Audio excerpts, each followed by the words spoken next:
ভালোবাসা, দুঃখ, বেদনার মতো রাগও একটি আবেগ। ছোট কিংবা বড় বিভিন্ন ঘটনায় আমরা রাগ প্রকাশ করি। কিন্তু এই আবেগটি বেশি প্রকাশ পেলে নানান বিপত্তিও ঘটতে পারে। অনেকে রেগে গেলে ভাঙচুর করে, উচ্চ স্বরে চিৎকারও করেন, এমনকি গায়েও হাত তুলে ফেলেন। অতিরিক্ত রাগের প্রভাব পড়তে পারে আপনার ব্যক্তিগত জীবনে, সামাজিক পেশাগত জীবনেও এর প্রভাব পড়তে পারে। দেখা দিতে পারে উচ্চ রক্তচাপ, খিটখিটে মেজাজের মতো সমস্যাও।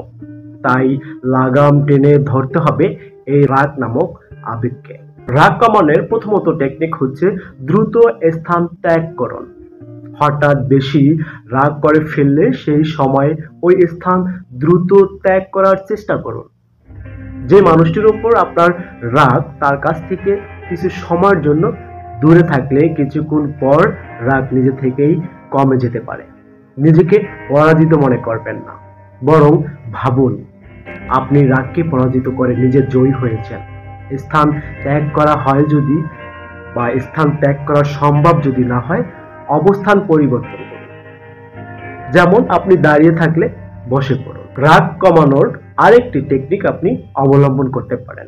যখন আপনার রাগ উঠে যাবে তখন প্রয়োজন অনুসারে সেই রাগ কি কারণে উঠে গেল তা একটি নোট করুন অথবা লিখে ফেলুন। কোনো পরিস্থিতিতে আপনি কেন রাগ করছেন বা কেমন প্রতিক্রিয়া জানাচ্ছেন, কিভাবে আপনি অনুভূতিকে প্রকাশ করছেন, সেগুলো একটি খাতায় লিখে রাখুন। কিভাবে আপনি আপনার রাগকে নিয়ন্ত্রণ করতে চান সেটিও লিখে ফেলুন এবং বারবার নোটটি পড়ুন। এই পদ্ধতিটি আপনাকে আপনার অনুভূতি প্রকাশ করার সুযোগ দেবে, পাশাপাশি নিজের রাগকেও নিজে নিয়ন্ত্রণ করার শক্তি যোগাবে। রাগ কমানোর আরেকটি টেকনিক আপনি অবলম্বন করতে পারেন।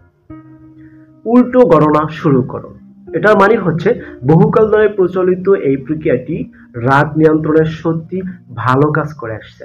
মনে হচ্ছে কোনো একটা ঘটনায় আপনি বিরক্ত হচ্ছেন, ভেতরে ভেতরে রেগে যাচ্ছেন, তখন পিছন থেকে আপনি 100 গুনতে শুরু করুন। এটি সাময়িকভাবে আপনার মনোযোগকে সরিয়ে দিবে এবং কোনো নেতিবাচক চিন্তা করার আগে বেশ কিছুটা সময় পাওয়া যাবে রাগ নিয়ন্ত্রণের আনার। আপনি রাগ অবলম্বন কমানোর জন্য আরেকটি টেকনিক অবলম্বন করতে পারেন। কারো সঙ্গে কথা বলুন। যদি রাগ অপ্রকাশিত থেকে যায় তবে প্রিয় মানুষের সঙ্গে কথা বলুন বেশি বেশি। কেমন অনুভব করছেন সে সম্পর্কে বিশ্বস্ত কারো সঙ্গে, যেমন বাবা মা, প্রিয় বন্ধুর সঙ্গে কথা বললে মনের ভার কমে যেতে পারে। তবে এমন কাউকে বলা উচিত নয় যিনি আপনার অনুভূতিকে সম্মান করবে না। এমন কাউকে যদি খুঁজে না পান এবং পরিস্থিতি যদি আপনার নিয়ন্ত্রণের বাইরে থাকে, তবে পেশাদার অনলাইন অথবা অফলাইনে কাউন্সিল করেন এবং কারো শরণাপন্ন হতে পারেন। রাগ কমানোর জন্য আপনি আরো একটি টেকনিক অবলম্বন করতে পারেন। তাৎক্ষণিক রাগ নিয়ন্ত্রণের জন্য নিঃশ্বাসের ব্যায়াম খুবই প্রয়োজন। আপনি নিঃশ্বাসের ব্যায়াম করুন। নিঃশ্বাসের ব্যায়াম বেশ পুরনো ও কার্যকরী একটি পদ্ধতি। রাগ থেকে মনটাকে সরিয়ে নিঃশ্বাসের দিকে মনোযোগ দিতে হবে। বুক ভরে গভীর নিঃশ্বাস নিন, সেটাকে কিছুক্ষণ ধরে রাখার চেষ্টা করুন।